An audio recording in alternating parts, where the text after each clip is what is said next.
Good afternoon, everyone. I am Dolores Ed, and this is Commanding the Cheese.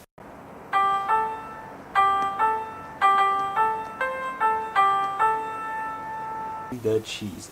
Man, that jingle must have been very annoying for all of you. I am sorry, but I have no control over that. Now, I noticed while looking through that despite being called Commanding the Cheese, we actually haven't talked much about strategy or tactics or anything like that in Commanding the Cheese. As such, I decided that today I will be talking about 5 things you should know while playing Commander. Number 1, game plan.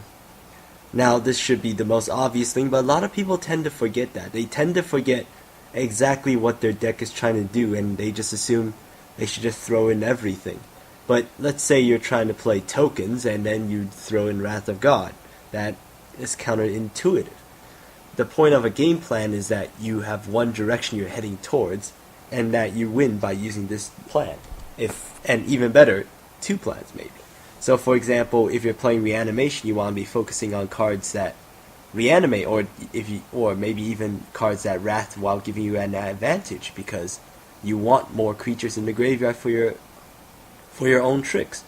So that would be an example of a game plan. And now, while we're on game plan, this leads up to number 2, weaknesses and strength. Weakness first. You have to understand exactly what the weakness of your deck is. For example, let's use the aforementioned reanimation, for example. Let's say that you're playing reanimation, but you need your own graveyard. Then, of course, your weakness would be graveyard hate, such as Tormod's Crypt or Relic of Progenitus. If that's the case, then perhaps if someone plays something, instead of countering their wrath, you want to be focusing on countering their graveyard hate, because that is your weakness. The point of knowing your weakness in a deck is to allow you to know exactly what to look for when your opponent plays cards. On the flip side, you also need to know your strength. That way you will be able to play cards or allow cards that help you onto the field so that you can actually win the game. Understanding these things and understanding your game plan is one part of the trick to making a better deck. Just because you're playing 100 cards does not mean that you should give up on any semblance of strategy, tactics, anything like that. You should always have a goal, and you should always put your cards based around that goal, or counter cards based around that goal. Number 3, is mana count. This is a mistake a lot of people make. See, they always assume that they should just jam in as many good stuff as possible. True, but you also need the land in order to supply it. See, in a 60 card deck, you need about at least 20 land in order to make a functional deck. That's about a third of your deck. And in 100, well, because everything is one of, and unlike 60 you cannot have 4s, what you need is pretty much more land, because you need a more stable mana fixation. So the goal, of course, would be around 35 land, maybe even up to 40. It all depends on what you play. While we're on mana, also keep in mind that this does not count artifacts which help you excel into stuff, because after all, you want a stable everything, and the artifacts can also be used for other things besides just adding mana. I'm pretty sure some of you are wondering, well, why not just play aggro? But since this is EDH Commander, well, everyone's going to be playing large mana stuff, and while you might be good enough to wipe out one person, you will not be good enough to wipe out everyone else. And once they see that you're up to no good, they'll pretty much just wipe you off the face of the planet. Number 4 is removal for everything. Smart players play enchantments and artifacts because they know their opponents don't necessarily have the removal for that.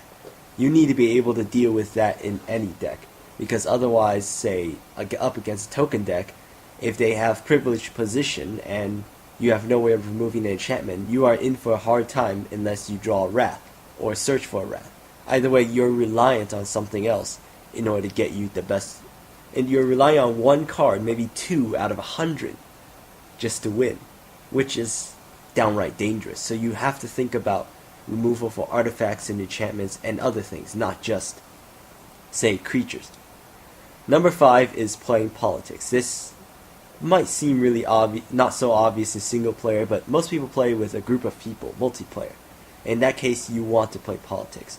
The key to politics is that you don't necessarily have to win. After all, this is a cutthroat environment which you'll be playing multiple times.